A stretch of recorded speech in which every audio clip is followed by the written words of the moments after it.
going in the office over there? Pretty good. We usually start around 11, but I just popped in here. I got like shirts to print and just doing some like email stuff or whatever. But Cool. Damn. just doing my thing. Dude, I So you got the animal sticker on the back wall. yeah, that's an original. Yeah, I yeah. I've been printing a lot like that. I screen print stickers and all that. So it's a learning curve, but it's fun to do though. Screen print a lot of stuff. Did you guys do blue ones too? No, I just been doing black. Right on. It's the ink's pretty expensive, so Is it a different kind of ink for the vinyl? yeah, it's a solvent ink, so it's not plastisol, and you have to put like thinner in it, like paint thinner and all this type of stuff. It dries up in the screen pretty quick, so you gotta. Damn. It's a different method for printing for sure. You can't just leave it in the screens, or else it will dry up in the screen, and it becomes like a big headache pretty much. Wow. Yeah. Damn. I've looked into it a little bit, but whew, that yeah, this is why I only do basic screen printing myself, because Yeah. I can't do all that stuff. That's crazy. Yeah. Dude, I went over some of the links you sent me, some of the video parts. Bro, come on. You play it down how good you are at riding. We talked about so many things, but like that's some top level bike riding you got too, you know? It's kind of I equate it to like dudes I always looked up to is like Burns, Jimmy Levine, Dave Young. Mm-hmm. I grew up on like Nowhere Fast, so I definitely like Nowhere Fast, Criminal Mischief, Van Home, and all that. Mm-hmm. Yeah. I would definitely just like play the fuck out of those VHS tapes, and actually I think I wore out Criminal Mischief to where I had to like take the tape and definitely that Nowhere Fast too. Where the tapes like just played so much that they broke in half, so I had to like take them apart and scotch tape them just to keep playing them. Yeah. That's all the way right there. Yeah. So you're from Louisville, Kentucky, or is it Louisville? Yeah, there's funny downtown, right where the heart of all the recent riots happened at. There's like a sign that has like 8 different ways to say Louisville, or I guess you would say Louisville for people that don't understand what I'm saying. Yeah. Yeah, we have like a slang, and just it's no different than like Philly or New York or whatever, but just a certain way that we talk. So yeah, Louisville, that's where I'm from. That's cool. So did you grow up riding that big concrete park then? Yeah. Warehouse is probably like Animal Warehouse. That's where I work at. That's about 5 miles away from it. But yeah, I grew up on that. Wow. And yeah, it's like an iconic skate park in Louisville. So That's wild. yeah, yeah, there would always be like tons of pros coming through for like mega tours and props and road full stuff like that. So you guys were kind of on the artery of like what BMX was, It's not like you were in some town that nobody ever came to. People were always passing through your area. Yeah. That's kind of cool. Yeah, and definitely. At the skate park, you would just Ty Stuyvesant, just like I said, any type of pros that roll through, and then Crandall. I remember meeting him there, things like that. Just anybody you can think of that would just roll through, Damn. Yeah, and ran into a bunch of people for sure. So, I guess, do you want to go into how you got into riding, or do you want to jump to the photography part? I was gonna. Yeah, I mean, it's always in interviews when I hear it, it's always the same deal. It's like some kid in like class had like a dance comp or something. You see it, get into it, but that's just the spiel for me. It's just 7th grade. Saw a kid in my class was a racer. Mm-hmm. Actually, his name is Corey Wagner. Shout out to him. But I just saw him at my hometown skate park. and he recognized me. I was like, oh shit, like I'm still riding, and he still had like an old school like metal Kiss or something like that. He was putting around on, but yeah, it's the usual shit. Just dance comp, got into it, built up a bike, and then been doing it since '98. So right on. around 22, 23 years, I guess. Damn. Yeah. What did you stumble into photography from just like trying to capture photos of people riding, or was it? Yeah, it was just my dad had like a camera in his closet. It's like a Pentax, something like that. I grabbed it and like pretty much gutted it and ruined it, just like tinkering with it, just taking it apart and all that. And then got it. I was real into filming actually, but it was before filming had kind of like standards, I guess. So at the time, I would just kind of point a camera with a fish on it at people. I was never really into like the, people get real crazy with like. I was about to buy like a GL, the Canon GL or something or whatever. I was about to buy one of those, but then I ended up going to art school in Pittsburgh after high school, and then I moved to Pittsburgh for 4 years. But that's when I decided, I was just like, what would be the best route for a career, I guess. So then I pretty much like flipped the coin, I guess, and I was just like either video or photo. And at the time, photo was popping off the magazine, so I went for that. And it was funny because like it like flipped as I got into it. Like video became the thing. So no, I got into photo, and then would just email everybody when I started doing it. Emailing Ride UK. I think my first stuff I got printed was in cream, actually. Wow. But yeah, I was just like that person that would just hit up everybody trying to like get my foot in the door. But yeah, I had tons of stuff. Every single magazine, Ride UK, Dig, Cream, BMX Plus, Albion. You name it, I probably shot for them like throughout all the years. So that's crazy. Did you kind of like, maybe I'm jumping out of the timeline, but I don't know how to explain it. Like, did you just grow away from photography, or is it just like something you do as a hobby now, or? No, I still do it. I'm staring at like some negatives right now, just laying on my desk right here. I grew up shooting film and all that, and then but yeah, I still do it a lot. It's mainly just if friends ask me like, hey, I'm like going to do this banger, can you shoot it? I'll do that. I'm definitely not hunting down magazines so much anymore, but I do make prints and sell prints. Actually, I went to when I went to Egypt, like probably 2 years back. I would set up like makeshift dark rooms in like friends' garages and stuff when I was traveling. And I set one up in Brooklyn. My friend Greg Molinterno, he's a good photographer. One of my best friends too. But we set up a dark room in there, and I made like a bunch of prints after I got back from Egypt of like the pyramids, camels, stuff like that, and then sold them and made like $400 off of it, just off of like Instagram, pretty much. But yeah, like I definitely still do it for sure. That's tight. It sounds like it turned into just one more tool in your toolbox. Yeah, I'm a jack of all trades, I guess you could say. So yeah, man, you seem like you pick up stuff and you figure it out. Yeah, and then I use it too to like make shit happen. So cool. Yeah.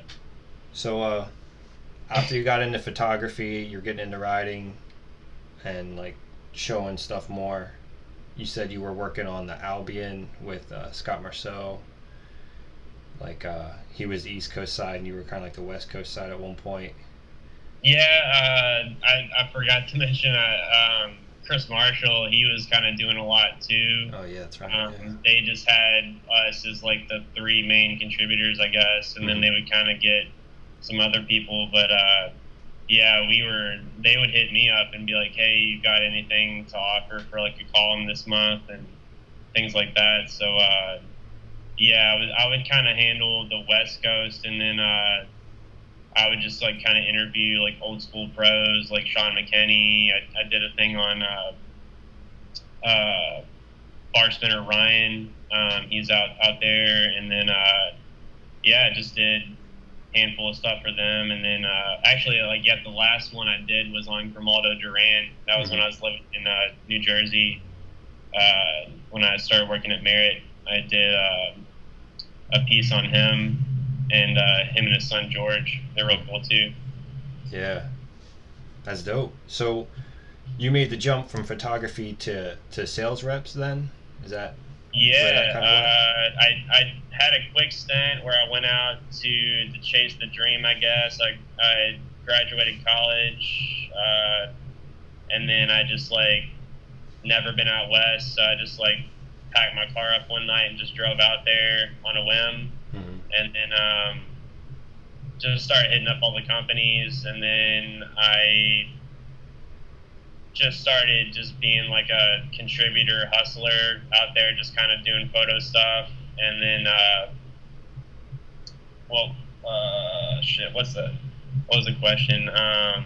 Oh yeah, how I transitioned into that. Yeah, I did like a year out there, kind of just doing freelance photo stuff, kind of shooting ads and all that stuff for all the companies. And then I came back to Louisville and after a year of that, and a job posting popped up for Merit.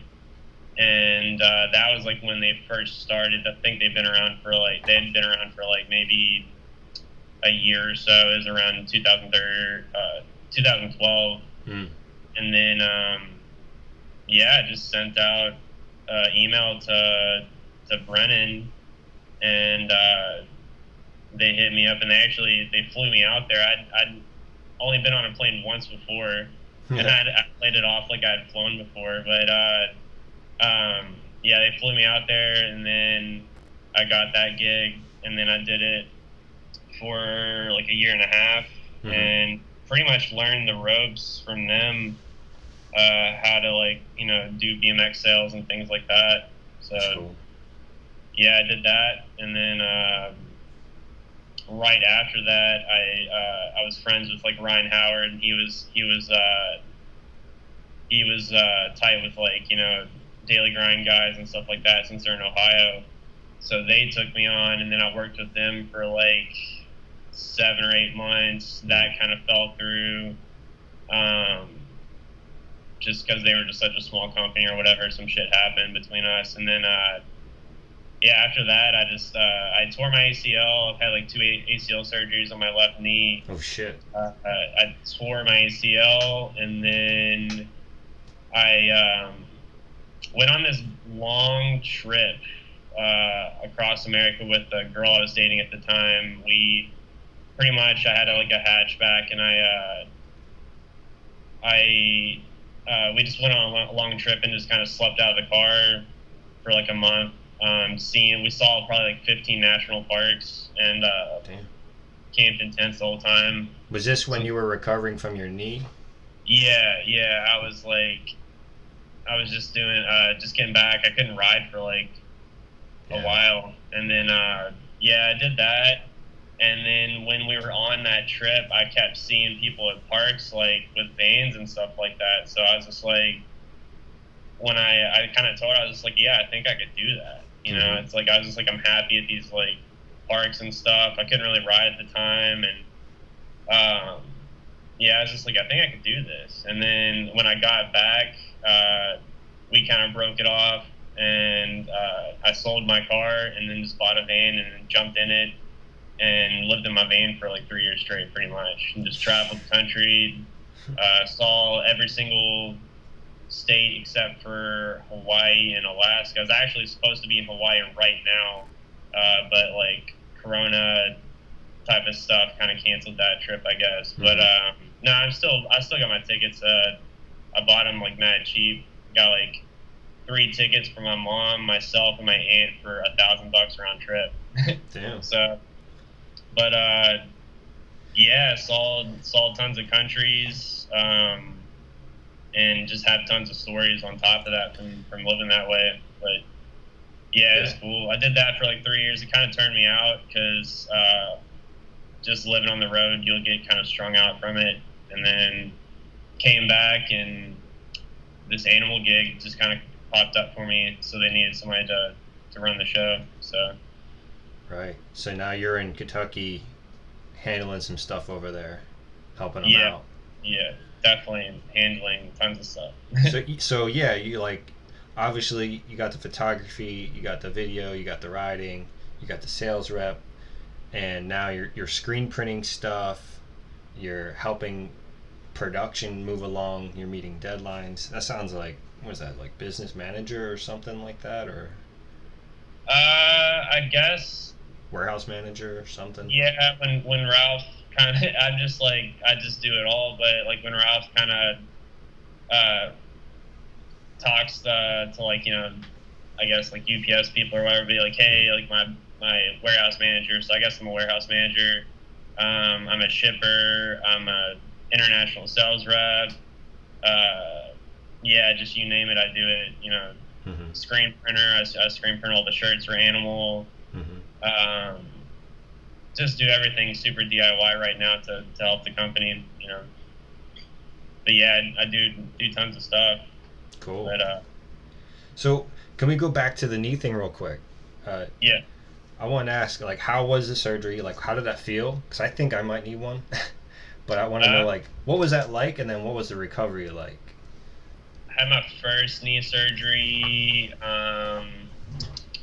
What was it? Back in like probably 2010 or something like that. But it was rough, man. It like when I did it, it just felt like firecrackers going off in your knee. It's not. It's like probably the worst pain I've ever felt. But yeah, I had to like drop myself home. I was like crying. It was so bad. But yeah, it's Damn. that one. I did it, and I didn't really know, and I was kind of living pretty like, I guess just the usual like BMX dude in their 20s, just eating dollar menu type of shit. Yeah. But yeah. And not being like exercising a bunch or whatever. But they did a cadaver on that one, and it took like 6 months for like me even to like get back into like walking or whatever. I was on crutches for a bit, and then that one held up for like 5 years, and then finally it just like kind of gave out. And then yeah, the cadaver one, sometimes your body just like rejects it because it's like it's a foreign ligament or whatever. It's not your own body. So then I had the next one, and I did that one, and then I did kind of just like they took from like my quad or something like that, and I knew going into it that I needed to like prepare myself. So like I did a bunch of exercise, like kind of got all my legs like really strong and all that, and then I was up and walking and riding my bike within a month after that. So that's definitely the way to go if you do it. And yeah, just at the time I didn't really have good health insurance. I think I had like Obamacare, so no physical therapist would take me. So I had to do like my own physical therapy and all that. And yeah, you just got to be easy on it, because if you like do too much, you'll just loosen everything up and you'll have a loose knee. You got to keep it pretty tight. But I still wear like a knee brace, not like the crazy robo ones, but I just wear like a little like Ace knee brace just to keep it all tight and solid or whatever. Like a compression thing. Yeah, it's sometimes if you don't have it on, it's kind of like I feel like I've done it so long though that I'm like I feel naked if I don't have it riding, and I'm like scared to put my foot down, like it's gonna shift sideways or something like that. So it kind of sucks. I don't think you're supposed to wear it forever, but at this point, I'll be 33 next week, and it's like I don't know. I don't want to risk it. I don't want to go through that shit again. So yeah, I just want to brace. Yeah, definitely, man. That's crazy. Fuck. Now, Yeah, if you need it, I don't know. I think like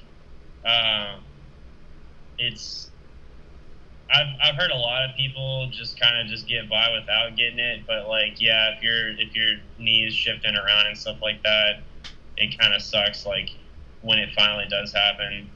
But I probably wouldn't do a surgery until it's like straight up just broke off. yeah, So I got yeah, a mine. I had an injury a long time ago where I thought like I thought my leg was straight and my foot was sideways. Like oh that's what I thought happened, but it wasn't quite that case. It just like, yeah, but it got tweaked in that direction.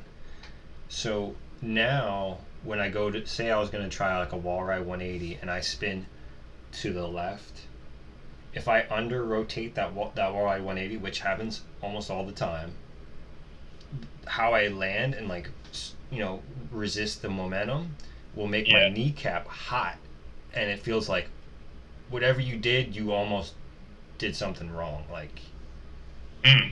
I've never had a hot kneecap, but yeah, like it's yeah, like I've definitely felt stuff yeah, like moving around in there, like a windshield wiper type of thing, where it's like I can feel something moving oh side to side, and I'm just like, and then I don't know. Sometimes it pops in and out of place or whatever, mm, but damn yeah, I try not to think too much about it and just ride. I guess it's just gonna happen if you just ride bikes your whole life, I guess. yeah.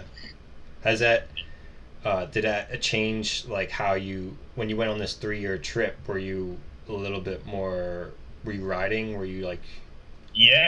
I was riding for the first year of it. I kind of just like did van life stuff and just kind of like saw the country or whatever and mm-hmm. traveled a bunch. But yeah, it's rough when you're like not riding with like people all the time. You're like you're rolled past like a spot and you'll just be by yourself in the middle of like Texas or something like that. It's just like, do I really want to like hit this like big kink rail or some shit? And it's like, I would Right. like kind of just ride some stuff. But yeah, I would definitely pop into towns and ride and film with people. Um, yeah, for like us, them, I was a part of that, and like people would fly to cities or whatever, and I would just be there. So like tons of times, people would fly out to LA or SF, and like I would just be there already. So I was able to jump in on a bunch of trips because I would just like show up with my van, and then on top of that, we had a van, so like all the crew would just jump in and wouldn't have to rent a van or anything like that. Mm-hmm. So That's tight. yeah. Can you share some stories on the 3 year trip? Like, was it like a self discovery mission? Is that when you were writing? And Yeah, definitely had some crazy stuff. So I'm writing a book.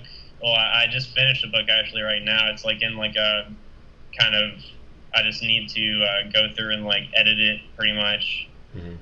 all the typos and all that. But it's called Paradox, and a lot of things that happen to me seem to have some sort of like synchronicity with a lot of things in life. Many times we're like kind of that type of stuff where it's like if you haven't heard from like a friend in a long time or like a past girlfriend and you're thinking about them, they hit you up Mm-hmm. when you think about them. It's just like, what the fuck? I haven't heard from you in like 5 years type of stuff. Yeah. But yeah, a lot of things like that would happen to me, and that's kind of the overall just like the how the book is just like laid out. A lot of the stories are like connected like that. Oh, cool. Yeah, there was time. I guess one of them, a cool one. I was like at Yellowstone with that chick that I was traveling with, like when I first started it, and we went to. There's like right where like Old Faithful is. Like there's this crazy big like hotel there. It's one of the hotels that were kind of like they used for like the idea of like the hotel in The Shining. So it's like this big creepy ass hotel, and so we had been traveling for a month, and we got there, and we were just like kind of strung out from the road, and hadn't showered. We found some like guest shower in the hotel, and we just kind of like just snuck in and just jumped in, and we hadn't showered in like 2 or 3 weeks or whatever. But we get in there, and then it's like freezing because it's like, I don't know, April, so it's still cold there around that time of the year. But we got in there, took a shower. She was kind of like neurotic, I guess, so like she would always just be paranoid about stuff. So she was just like kind of bugging out because we were just like, you know, kind of sneaking into this hotel or whatever. But I was just like, it's freezing outside. I don't want to sleep out in the car. So she was just like, well, I'm not sleeping in here. We're going to get caught. And I was like, well, I guess I'll see you in the morning then, because I'm sleeping in here. So we, she went out to the parking lot, and then I went inside, and I just found some, like, you know, like a bench to sleep on or something away from like the lobby or whatever. And just like, the place had the vibe of like The Shining for sure. Like all the hallways were just straight and symmetrical. Everything's like the same, like same floor pattern, all that type of stuff. It's just super creepy.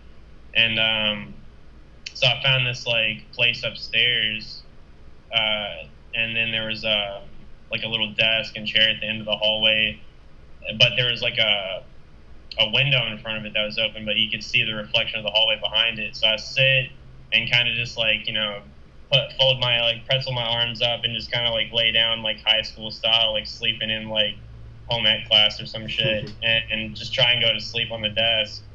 And I hear this door open up behind me, and I see in the reflection of the window this like girl opens up the door, and she shuffles like down the hallway, probably about 15 rooms behind me, towards me. And I look in the reflection, and it looks just like the like girl from the movie The Ring, like that little like Chinese looking, like scary looking girl or whatever. And I'm just like, what the fuck? Like, I was like, I wasn't fucked up or like on drugs or anything. I was just like, and I wasn't seeing things. I was like completely awake and fully there. So I was just like, yeah, this is definitely not a ghost. This is real. But yeah, she shuffles up, and she's like sniffling and crying the whole time. Like, she's just like sniffling, and she shuffles up, and she's in like her pajamas and stuff. She stands right behind me and just sits there, and she's like sniffling, breathing super heavy. And I'm just sitting there just like a possum, just playing dead. And I'm just like, nope, I'm not doing anything right now. So you're like, I'm dead. I'm dead. Like, yeah. So she just she does minutes, and then just turns around and shuffles back to her room and closes the door. And I was sitting there, I was just like, what the fuck? But I was too tired, so I was just like, whatever. Like, I'm just going to sleep. Yeah. And then about 10 minutes go by, it happens again. The door creaks open.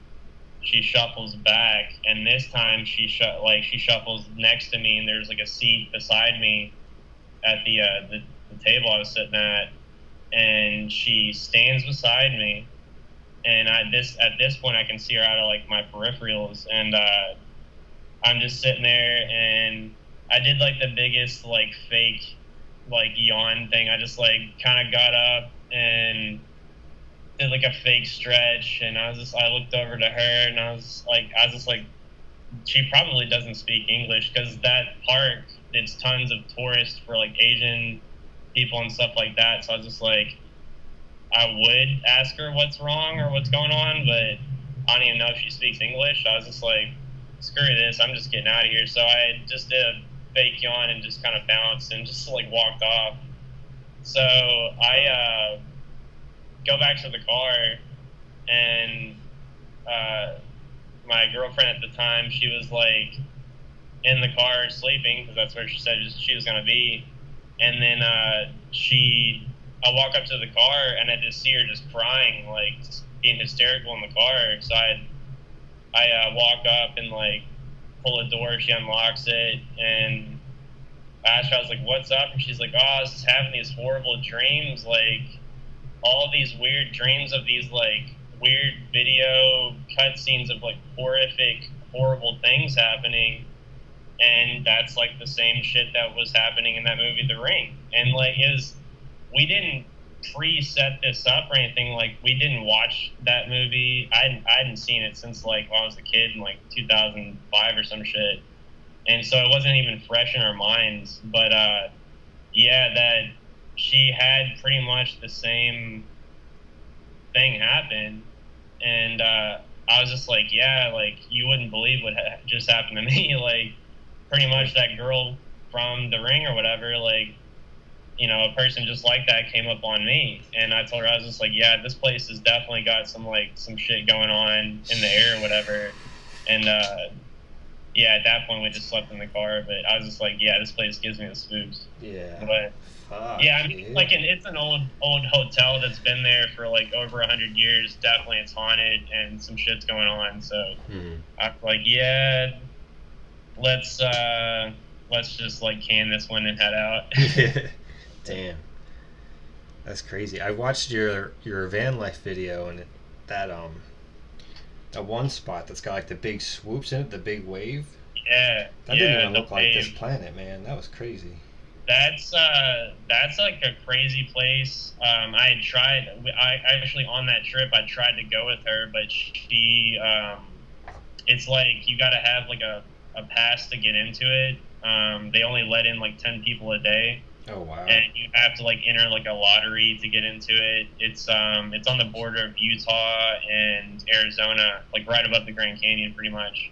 But it's like super way out there. It's on BLM land, and but yeah, it's that was the first place I hit when I started living in the van. I was just like, it was on my list. I was just like, I gotta make this happen, and I went with her, and she just like. We woke up super early in the morning just to kind of just like rebel run it and just go in and without the passes. And she just like flaked on me. She's like, nah, I can't do it. And I was like, all right, whatever. But then like a year later, I came back and did it. But yeah, people get real spooked about that because they're like, oh, if you get caught, you'll get a fine, blah, blah, blah.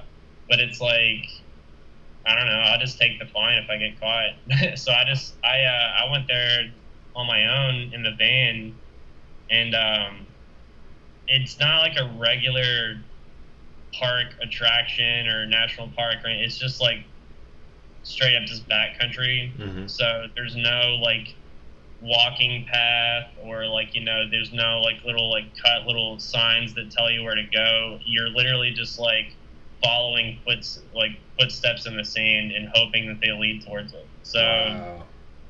I had like, it's funny because like people, you know, get on like Google Maps or Google Earth and like look for street spots. I was doing that for like national, you know, just like kind of stuff like that, just like, you know, national park stuff to see like, you know, nature stuff or whatever. So I would sit there and just study the route nonstop on Google Maps and just be like, all right, I know I gotta like go up north, cut over a little bit, head south, go around this mountain range. So I already had it in my head. I was like, I know I need to go in this way, down this trail, and then just like turn right, and then I'll eventually get to it. Wow. So I just woke up at like super early, 5 in the morning, and just did it by myself. And but I was so hyped to do it, I forgot all my supplies. So like I took my camera stuff, but like forgot any food. I just left behind all my water, and I walked out there, and it's like straight desert, you know. It's and I walked into it and got to it. Luckily, I got a little lost getting to it. It's only like a 4 or 5 mile hike, but round trip it's around like 14, I think. But yeah, I got into it, got my photos. I had to wait because at the time, like the sun was like kind of hitting it and putting a weird shadow on it. So I had to wait till sunset to get a full like non-shadowy, no hard shadows on it type of photo. Wow. Get the photo, you know, I burned through a roll of film on it, and then at that point, sunset is there, so I needed to get out. And I tried to get out, and then like halfway through, like it was just like the sunset, and then you can't see anything. Oh, and shit. Then my phone died, so I didn't have any lights, no food, no water, just out in the desert all day. I ended up having to camp out in like straight wilderness with nothing, like just but my camera bag, and I like found some tree. It was like December in the desert, so it gets super cold at night, like 30s, and I had to like get underneath a tree, like just one of those like dead brush, like dry brush trees or whatever. I started like burning this like tree to stay warm. At one point, I kept trying to just sleep through the night just to get until sunset so I could see, because I was getting really dehydrated, and then I didn't want to just keep walking in circles and get lost in the dark. So I was just like, I'll just get through the night. But I was like real spooked that I'd walk up to like a ranger or something like in my face or whatever. Mm-hmm. But I mean, the closest town to there is like 40 miles away. So I was like, yeah, nobody's coming out here at like, 5 in the morning. But yeah, at one point I woke up, I burned one tree, and then I wake up to I burned another tree that I was sleeping under to stay warm, and then made some like makeshift fire, but I woke up to it like falling on me at one point. Luckily, it like hit me in the face. But wow. Yeah, it was wild. But I woke up and I was actually not too far away from the trail. Found it, and then got my photos, got out of there, and just like made it back to the van. And I was just thinking about food the whole time. I was like, I've got so much food back in the van. I just want to go eat it all. Wow. Then I get to it, I didn't eat anything.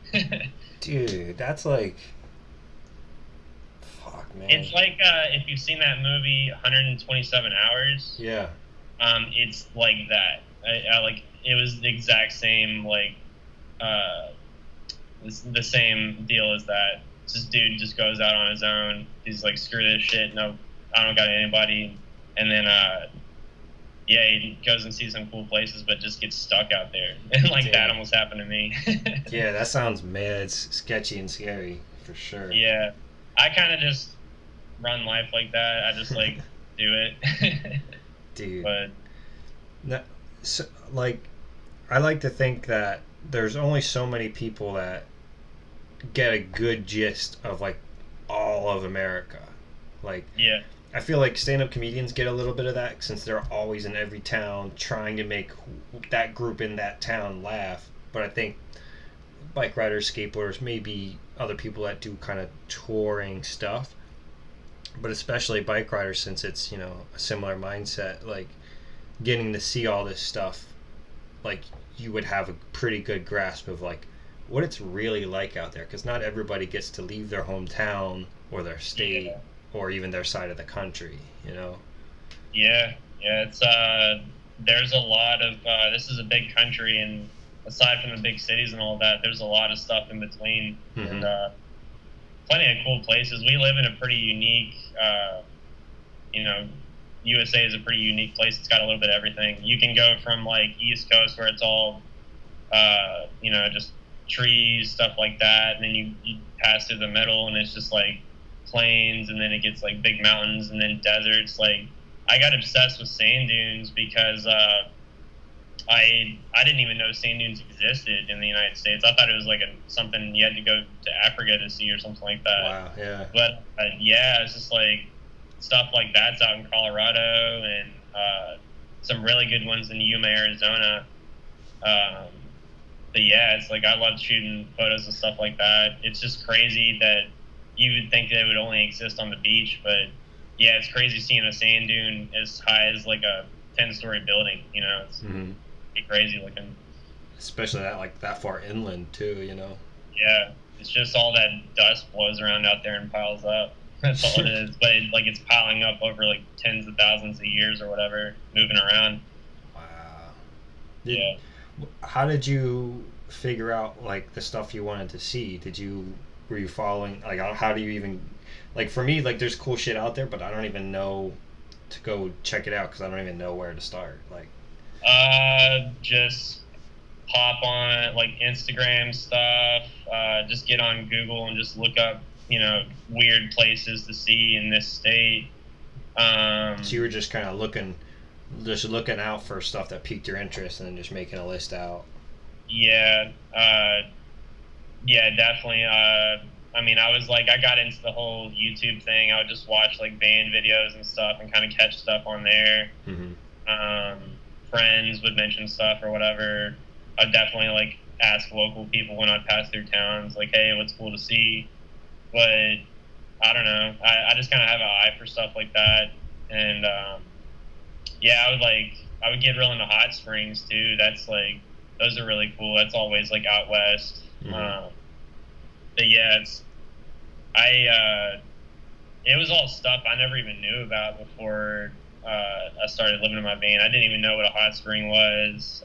Wow, yeah. And sand dunes, I thought, like I said, I thought that was like an African thing, but no, it's definitely anywhere where it's like mountains and stuff like that. But, so you were kind of discovering it as you go. Yeah. You're already in the van. That's crazy. That's so cool. Shit. I just got back from the Finger Lakes. I had never been up there before. I had been up in Rochester area, but I never had gone to the Finger Lakes in New York. Have you heard of them? Apparently they were all made from glaciers. How fucking gnarly is that? Because that's just somehow ice doing whatever ice does cut these ginormous grooves that look like claw marks into the ground, you know, like. Yeah, there's crazy stuff all over the place. You just gotta like dig into it. I mean, even like it's kind of hard to find stuff out in the Midwest or East Coast and all that, but just down in Georgia, there's this crazy park, and it's like it looks like something you would see in the West Coast, but it's like I went there with my dad and forget the name. Oh, it's called Providence Canyon State Park for anybody that's interested or in the area. Right. But it's like it looks like something that would be out in like Utah or something like that. Really? But yeah, that's just like a run. Like that was made from like a runoff of like farm irrigation or something like that, and it made some like crazy sandstone looking type of stuff or whatever. Shit. But I mean, yeah, just in Ohio, like.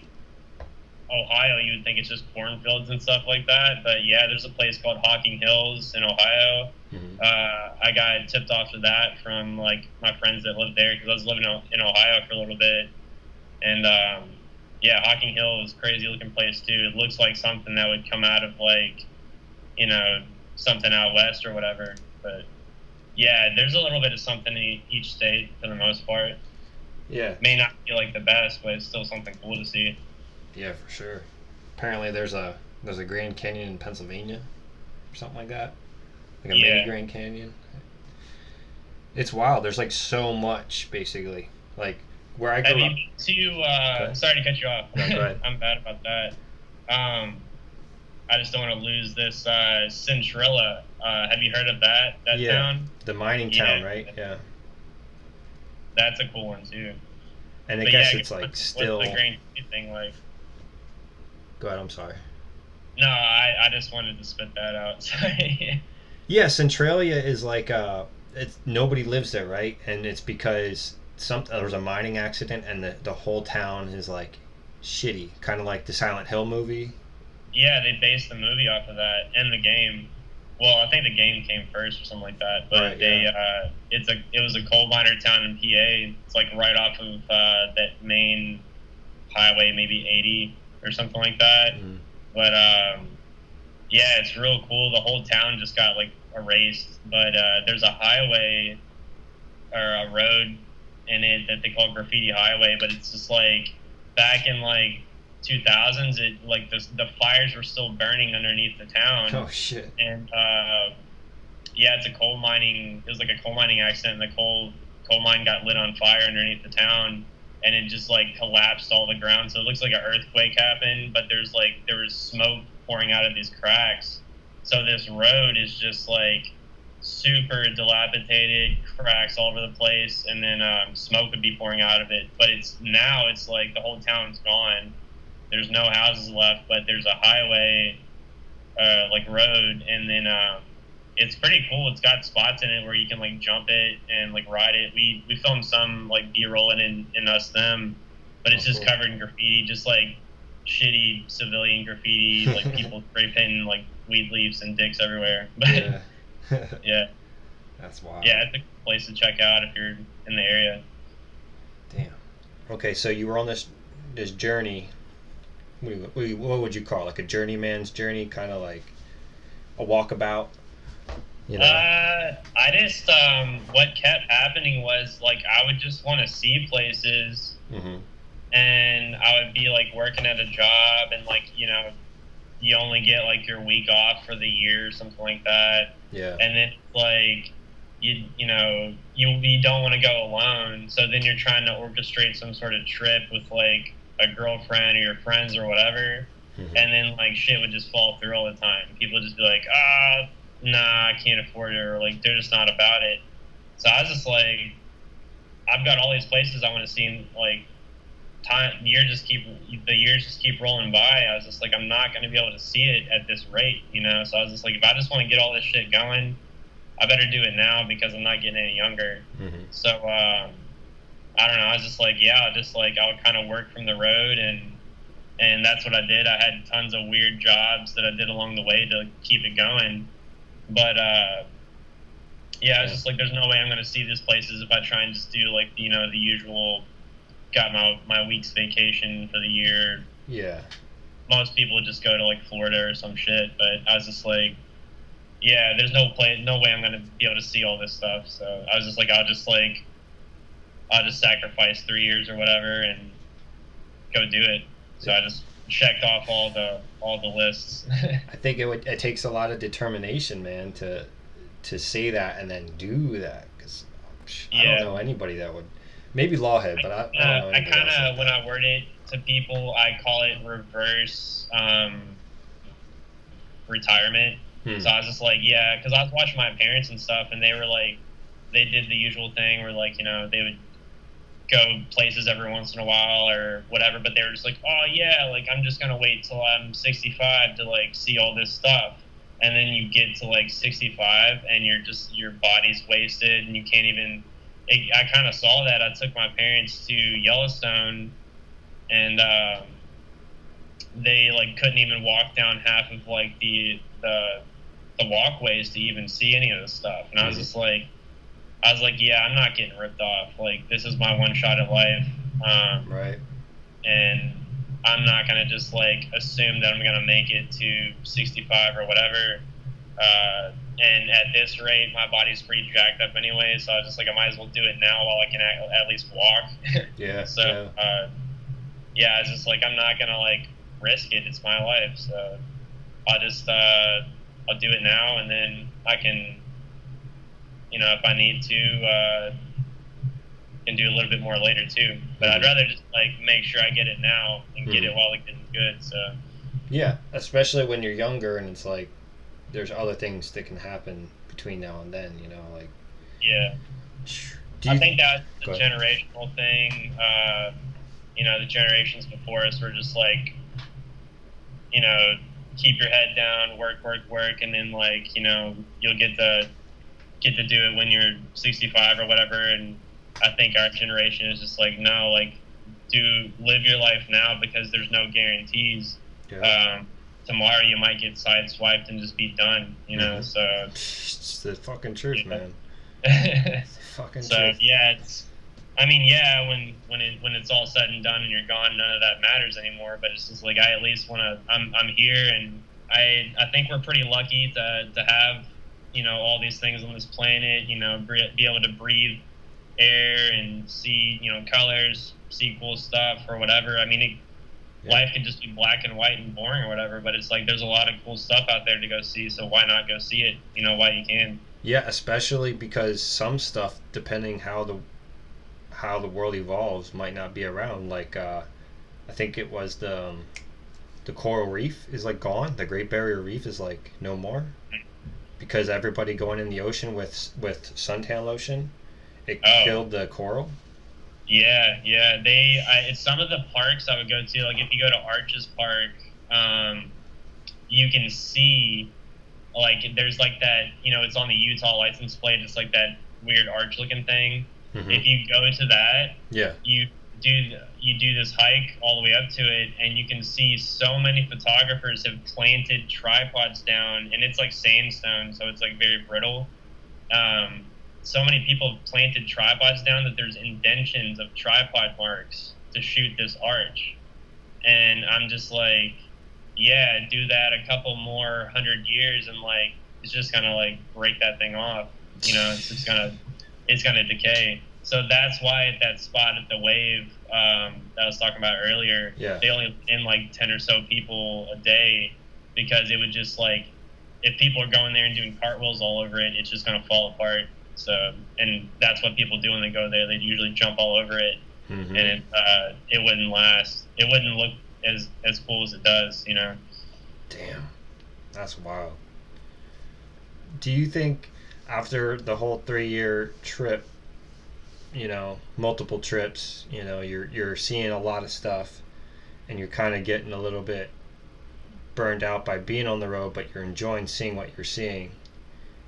Do you think when you kind of came back from that normal life kind of seemed, I don't know if it seemed easy, but it was like you're used to kind of having to grind against, the wave of things to get to where you want to go?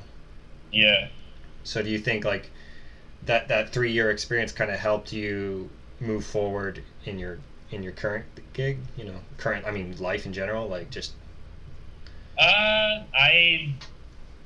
It was hard, like getting back into normal life. It's like I slept on a cot in my van for like the whole 3 years, and like the 6 months after, like just like living in like my friend's basement, or like moving back home or something like that, I continued just like to sleep on the cot, because I was just like, I don't want to get a bed. I had all this crap, and I sold everything when I got the van, and I never wanted it back. I still, people are just like, well, why don't you buy this? Why don't you buy that? And I'm just like, I don't need it. I don't want it. So it's like occurring a bunch of like just household items and stuff like that. I still kind of live that way a little bit, now. Like I still like go and live, like sleep in my van a bunch, and it was a little hard to get acclimated to it, but I mean, I still shower at Planet Fitness. That's just where I go to take a shower. But that's anybody that's like doing the van stuff, that's a lifesaver. Get yourself a Planet Fitness like Black Card. You can shower anywhere in the country, and just pop in there and you can just get a shower. You can even get a massage if you want to. But just living on the first month I did it, I didn't have any of that stuff, or actually the first year. But just trying to like pop into friends' houses and get a shower, people get all weird. They're just like, "What are you trying to mooch off me or whatever?"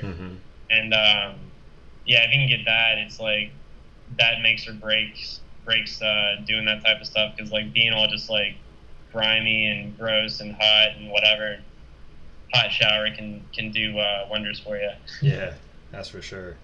Well, I guess what I was kind of getting at was like now you're kind of having to get a lot of stuff done, and does that stuff seem like in your head you can see the end solution? So it may look like a rat's nest, but to you can see all these little pieces moving and where they need to move. And I'm wondering if that's because you're used to having to worry about a lot of moving pieces on the road, so now that you are working for a company, you can kind of see that. I don't know. With like animal, I've just done it all before. I've kind of built up 2 companies previous to this, like Merit. I didn't like build or anything like that, but like I did like get a bunch of new shops, so I know how to like get new customers. And then I kind of understand what it's like to have like parts orders rolling in from overseas and stuff like that. So like I got to get a little taste of that and see how that process goes, because it's just like, it's like shipment will be coming in, and it's just like UPS is like, it's got to clear customs, or like, it's tied up in like it's tied up with customs, and like we're waiting a week for it to clear. Like that's all stuff I currently deal with now, and it's like yeah, that's kind of I guess you would say a rat's nest to deal with, but I'm used to it. I've dealt with it with other companies. So it was just previous experience you already had. Yeah, I mean, I wasn't doing any of that stuff when I was there, but I was watching it happen, so I was paying attention, and I still remember it.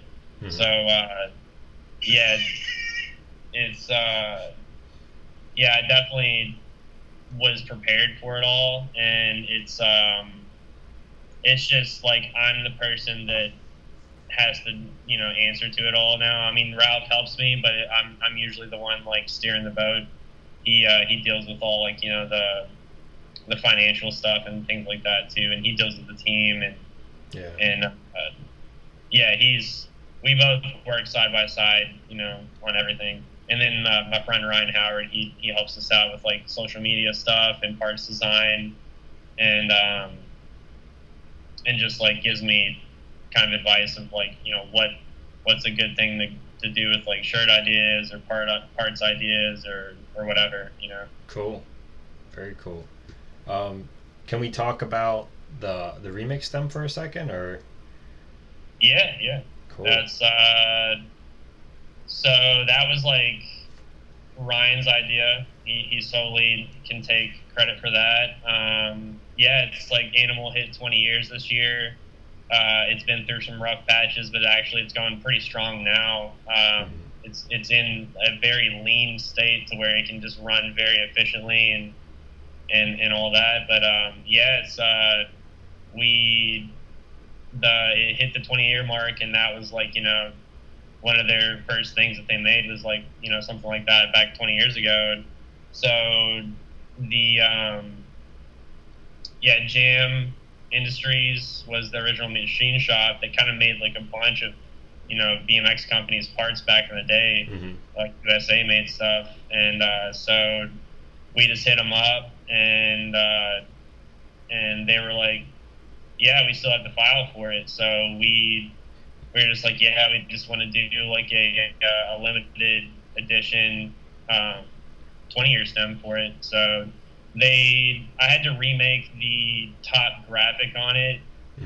I had to kind of mimic just all the graphics for it, like the front animal plate, like on the front cap, and then the top graphic and all that. It had the 20-year logo on it. But yeah, there was a 10-year stem that they did, so I built it off of that and just I just overlaid the graphics on it to make sure the fonts line up and all that. But yeah, I had to do that and then sent it off to him, and it's pretty simple. You just send them the money, and they send you a sample back, and you approve it, and then it's good to go. And they turn stuff around really quick. We're actually like wanting to do some more USA made stuff with them. But yeah, they were telling me stories of like how they made a bunch of like metal stuff back in the day for metal bikes, FBM, just tons of just all the core companies, Shit.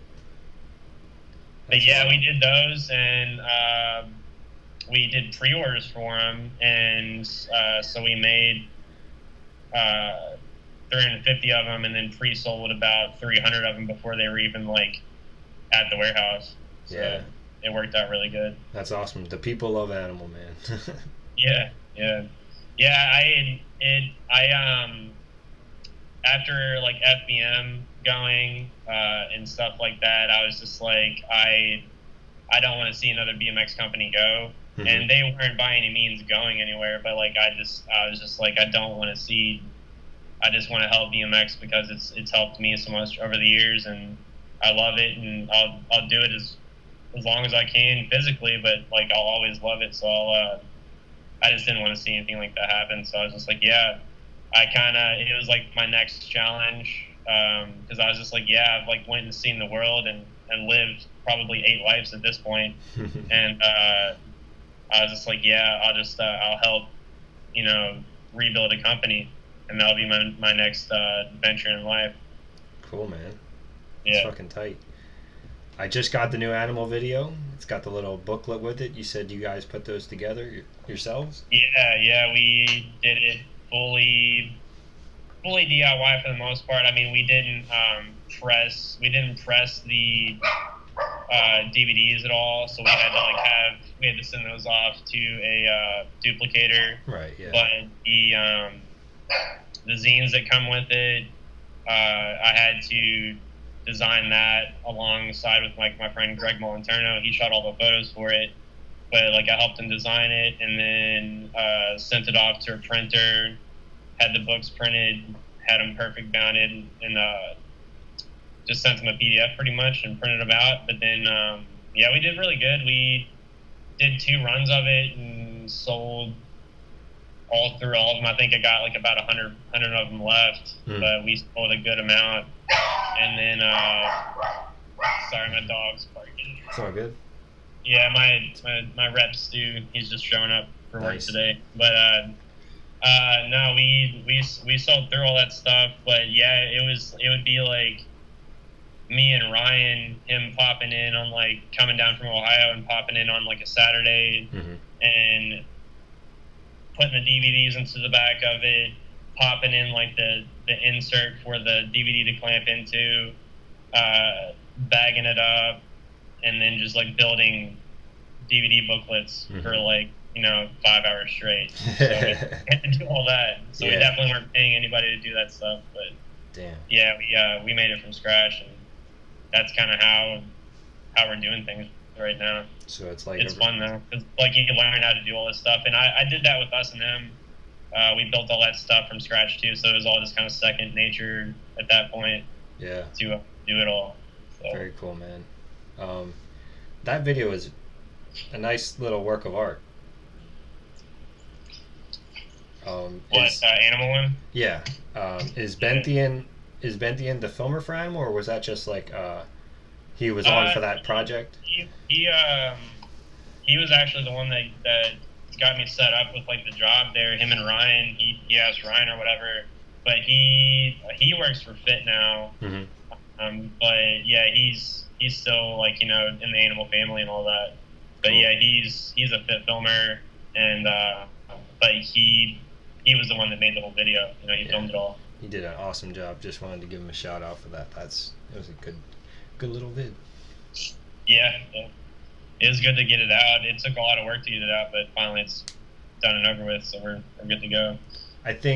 I mean, this is just me spitballing, but I kind of feel like just growing up in BMX, it seems like the videos are kind of like the strongest, the tip of the spear of the BMX brand, I guess you could say. Like if you have a good video, you can kind of... It shows that the brand is still around. It's like it shows that, like, hey, we're still out here doing stuff, and we're not just, like, turning and burning parts. It shows that, like, we're actually doing what we talk about, and that's riding bikes. So, yeah, it's a lot of dudes can just post up in an office or whatever, but, like, we're still out here riding and doing it. So that's what's up. Well, shit. You mentioned before Jimmy Levan, and he's from Kentucky as well, right? Yeah. And can we talk about any of that kind of stuff, or is that still on the low? Like, or do you want to just Jimmy he's a longtime friend of mine, but we're trying to help him get back on his feet. He's definitely burned through his 9 lives. He's definitely a unstoppable person. But yeah, he is he's like, he was in some rough times or whatever, but he had like a car wreck and like totaled his car and stuff like that. And then I don't know, it's so easy for me to screen print and pop shirts out that we were just like, yeah, let's do a run of metal shirts, and we're printing those for him now to help him out, and it's actually going really good. We sold probably like $5,000 in shirts already, just like doing it on the side, like doing like an Instagram post and a big cartel website. So it's like, yeah, there's definitely, I think right now with BMX being like a lot of dudes our age, those dudes have like legit jobs and money, stuff like that. So like people are down to just like pay for like some nostalgia. So it's like they're down to, pay $20 for a shirt or whatever. And yeah, it's like if if you watch a lot of the companies, I mean, even Primo is like bringing back the wall and things like that. B Monster, everything's on like a nostalgia trip right now. So yeah, it's cool to bring back like the old. Like I do it with Animal. I pretty much just go through the catalog and archive and just pick out old designs. And I'm like, cool, let's print this or let's bring this jump off stem back or whatever. Like, it's cool because it's 20 years worth of just cool shit to like dig through. And I know like yesterday you're talking about with Kink, you're like having your hands on like a lot of files for like parts, like parts files or stuff like that. And yeah, I go through all that stuff. I have access to all that stuff, so I'm going through like all these old drawings of like parts and stuff like that, and it's cool to work off of that. It makes my life easier for sure. So nice. Is there any new products in the pipeline you can share with us? Get anybody hype? Some new animal gear? Yeah. We got Chrome, Street Forks. Those are actually shipping now, so those are on the way. We're doing a 10-inch bar. We're gonna call it the Spliff bar, so it's like a spin-off of the old Piff bar. And I don't know, I'm in the Spliff, so it's like, and I think a lot of BMX is too. But yeah, Spliff bar. We're gonna do that, so it's like a 10-inch bar. That's like, I don't really ride 10-inch bars, but it seems like a thing that shops always ask about as a thing in BMX. So yeah, you got to kind of do that. But we have wheel sets ordered, so Animal's never done that. Those are coming late October, so we're gonna have like full Javelin wheel sets. Cool. We are working on like a new hub set to replace the Javelins once we get them kind of finalized. So we have like these, it's like the Primo, those Primo hubs that like don't have their flangeless hubs. Yeah. Like the simple hub. Yeah. Yeah. So like we're making them like that. I think Fiend makes them too.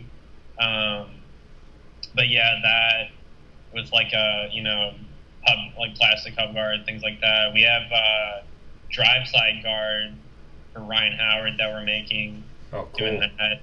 Is that what's that going to be made out of? It's just like 40 chromoly. Cool. So it's like a chromoly hub guard. Heavy duty. Then, yeah, what I'm really excited about is the wheel sets though, because that can bring in a lot of profit. And yeah, it's just like they never did them, but it's like we had all the ingredients to do it. So we had spokes, Javelin hubs, rims. So it's just like, why not? Yeah. So definitely. It just, like I had to sit down and actually design the cartons for him though, like the wheel carton that it goes in. That was kind of, I mean, it's kind of boring because it's just a box, but it's like I'd never done anything like that. So I was having to pretty much like do like a design, like a graphic design for that. So, yeah, that's cool. Yeah. But it's all stuff that's like, if you want the wheels, you got to make the box. So it's like, just do that. And you can have, a wall full of wheel sets and stuff like that. So yeah. I was like, why not? Is there any kind of like push for certain packaging requirements, like to keep it at a certain level? Remember when Duo came out with those grips that it was like over the top packaging for like no real reason? I try and keep it. I know Animal in the past, they would kind of have expensive, kind of boutique-y style packaging. Yeah, but that was classy. Yeah, no, it's cool for sure. I'm pretty sure people just keep it just to put stuff in. Yeah. I definitely kept like old shoe boxes of Duff shoes and Etnies and things like that. But no, it's it all costs money. Right. But yeah. It's I haven't really dived down that rabbit hole yet with them. I was just like, whatever we can do just to like kind of get them here. So I was just like, give me a box and that's that. So. Yeah. That's the other thing about BMX is like, if the product works, not many people are gonna shy away from it because of the packaging. Because 9 times out of 10, you don't even see the packaging. Yeah. Unless you're at the bike shop. Sometimes like it just gets ripped off and thrown in the trash. Yeah.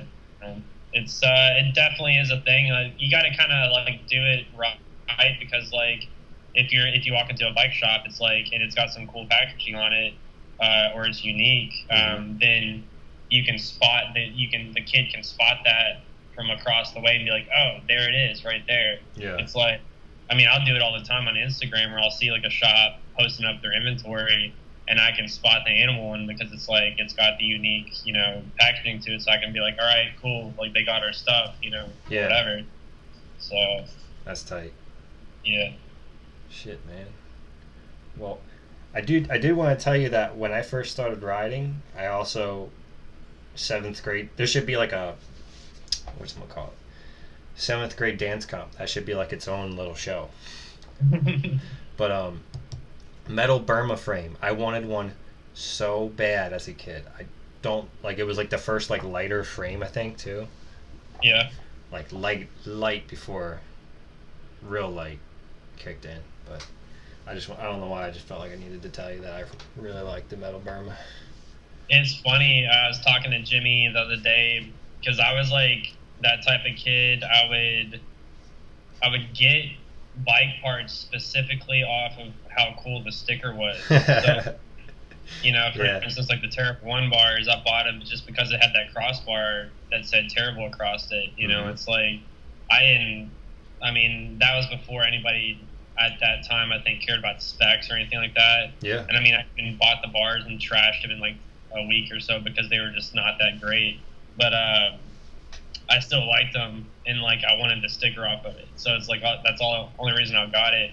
And I told him, I was like, yeah, the only reason I bought your Dirty bars is because it had the sticker on it that was like, it's funny because he told me the story. It's that the sticker on it is actually a Georgia O'Keeffe sticker, if you know what I'm talking about. It's like a pussy sticker. It says Dirty bars, but it's like a Georgia O'Keeffe painting. Is like, that's what they got the artwork from. Oh shit! But it's I bought it because it was like, oh, this is like, I was like a little 13-year-old kid. I was like, oh, these bars have like a pussy on it. But yeah, I just buy stuff because I had cool stickers, pretty much. Oh yeah. I mean, like pros would always have that Duff sticker on their forks. Yeah. And like I would like get the shoes. Not because I wanted the shoes, I just wanted the sticker, and I wanted to put it on my forks because I wanted to be like, I don't know, Biz Jordan or something like that. Yeah. So. Damn, that's crazy. But yeah, it's like, that's a part of selling stuff, is like, if it has a cool sticker on it, that helps it, So yeah, you gotta keep that in mind when you're making and designing parts. So it's crazy, man. It sounds like you're pivoting animal into the 20th century. Yeah. That's yeah, wild. it's a lot on your shoulders for sure. There's definitely times where I'm just like, oh man, like what have I got myself into? But it's like I know I got it because all the hard, building the company has already been done. So it's like I don't have to like. It's so easy to sell the stuff because there's so many customers. You just got to keep up with it, Yeah. So it's like building a company is the hard part, but like maintaining it, it's not as hard, but it still takes work. But I've been with companies where like they only had like 5 products, and there was only like they only had like 30 bike shops, and that's when it's hard. But yeah, it's like when you have like tons of customers, it's so easy. We get stuff in here and we fly through it within like a week. It's like it's so hard to like keep some parts. It's like black pedals or GLH tires or whatever. It's so hard to keep it because it's such a high demand, and it can be tough at times to keep up with that. But no, it's a good problem to have for sure. I guess we're running a little long here, but can we touch on the parts shortage real quick, since we're kind of on that vein? I don't want to spill the beans too much or put anybody out. I'll just say it's kind of like the toilet paper thing that happened with the Corona stuff. It's like everybody ran into the store and just cleaned the shelves out, and yeah, I guess like it was hard for those toilet paper companies to bounce back, but the yeah, it's like BMX. We didn't have a crystal ball to see that people were just going to have a bunch of unemployment money, and yeah, it's like I think a lot of people. I mean, me and a bunch of my friends, like we've gotten money that we never would have saw, and so people like are out of work and they can buy they got tons of free time now, so they're just like, yeah, I just want to like buy all this stuff. But yeah, people just went through, and if you go to any of the bike shops, it's not just a part shortage. It's just like some bike shops are like they can't keep up with complete bikes, and all their shelves are empty. All the bike racks are empty because it's all been sold out because people had money to burn. And yeah, it's like with the part shortage. Obviously, somebody has to make those parts, and it's over in Taiwan. So a lot of companies use the same manufacturers. So like when everybody's hitting them up all at once, it's gonna take some time to get the stuff made or whatever. Do you remember the Angry Beavers cartoon? Yeah. I love that cartoon. So when Angry Beavers knew that they were going to get canceled, they made an episode about them getting canceled where they just like say it to like the kids or whatever. And Nickelodeon put the kibosh on the last episode, but then kept advertising like new episodes or like Angry Beavers on the night, and it's like it was never a new episode. So like you kept coming back to Nickelodeon, but you weren't ever going to get anything new. And it kind of felt, I was trying to figure out like a good way to like present this. So it kind of feels like you're obviously acknowledging it and saying something, but I feel like in other places they're not saying anything. I mean, maybe it's to keep kids from panicking, or adults, moms from panicking and maybe buying something on Amazon. It's kind of like the Popeyes chicken sandwich thing. You remember that? Yeah. Where like, it was so popular that everybody went and bought it, and then for like 3 months they didn't have them. Yeah. Same deal. It's like if everybody runs to the store right now and buys up all the black pedals, then you're gonna have to come up with some more. And like if people don't have the foresight to order a bunch of those in the future or whatever, then there's not going to be anything to supply. So yeah, I mean, I tried my best to order as much as I could, but I only had so much money too to order stuff. So yeah, right now all the companies are hitting them up and just being like, we need. I mean, I'm getting hit up for like, it's funny because tubes are hot right now. Yeah, like it's not something I would even, that's like something I was just like, that was like on the bottom of my list of things that would be important to shops, but in terms of animal products. But yeah, I've got people hitting me up from Alaska, like being like, "Hey, sell me all your tubes," and I was just like, "Well, I have to limit it to like 20 per shop because like everybody's just blowing me out."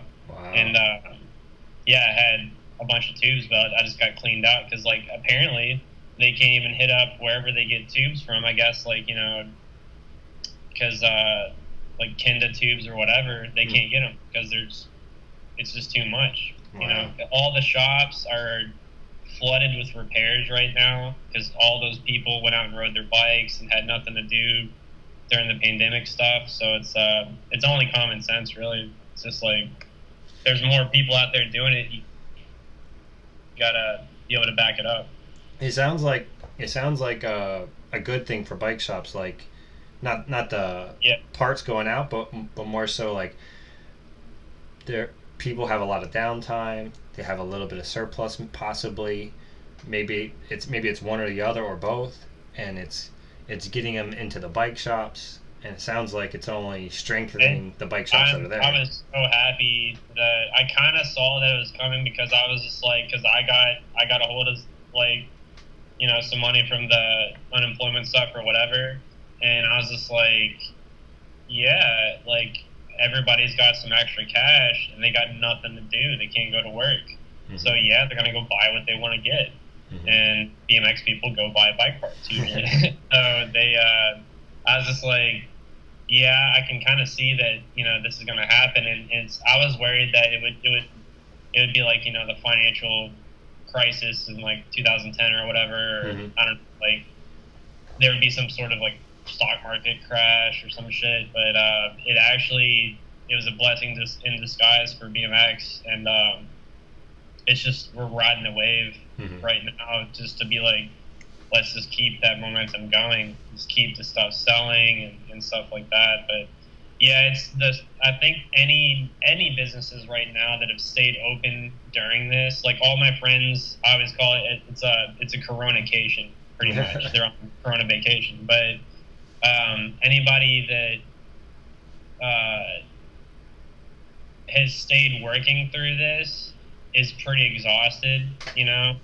But the people that haven't been working, they're just like, oh, cool. Like, I'm just kind of frivolously buying things left and right. Yeah. But the people that are working, all the bike shops, like, everybody's happy to have all the business, but they have to almost turn down business right now because it's just too much. Like, it's more so repairs, just getting flooded with, like, the flat tires and stuff like that. Because, even when all this started, I was seeing my whole neighborhood was like just like groups of families on bikes, and I was like, I hadn't seen that in decades. And everybody kind of got on this like healthy tip, and I was like, that's great. We all should have been doing this forever. Exactly. Hell yeah, man. Well, I'm excited to see this Paradox book come out. Like maybe I'm aiming to, I need to sort through all the typos on it, and then at that point I'll just pop it out and print out. Probably like, I'll send it off to the printers and get like 50 copies or whatever. But it would be definitely cool. Like I said, I would even be down to like get on here and read some of the stories word for word from the book. I pretty much gave you a summarized version of one of them earlier, like the haunting one. Cool. The haunting one, but I'd be down to like pop on here again and do like another one, and because this is like my first podcast, so I was just like, I don't know, but no, it's it'd be cool to pop on there once I have it and help promote it or something like that. Definitely, dude. Yeah, for sure. You're always welcome back on, man. Cool. I'm excited to see what you do with the animal, and I'm excited to check out this book. So thanks for being on. Yeah. Is there anything It's going good. It ain't going nowhere. We're still alive and strong over here, and it's only gonna get better because it's running. It's running very lean right now, and we got it on a good path. So it's really good. Dope. Awesome, man. Thanks for being on. Yeah, I appreciate it, man, and I just wanted to get you some more content or something like that. Cool. I got some interesting stuff to talk about, so figured I would go for it. Hell yeah, man. Thank you. Shout out to Howard putting the plug in, Yeah. Any last things you want to say before we end it off? Yeah, just thanks to Howard, Ralph, Justin for setting me up for the job here, Stu, my rep, he's killing it and doing a great job, and then my family, friends, and all that stuff. It's I appreciate everybody. Cool. So, it's 11:40 over here. Yeah. So sorry, I gotta get home and get some shirts printed today. Definitely, man. Yeah, man. I like what you're doing over there. So thank keep you. It going. Appreciate it, man. Talk to you later. Take care.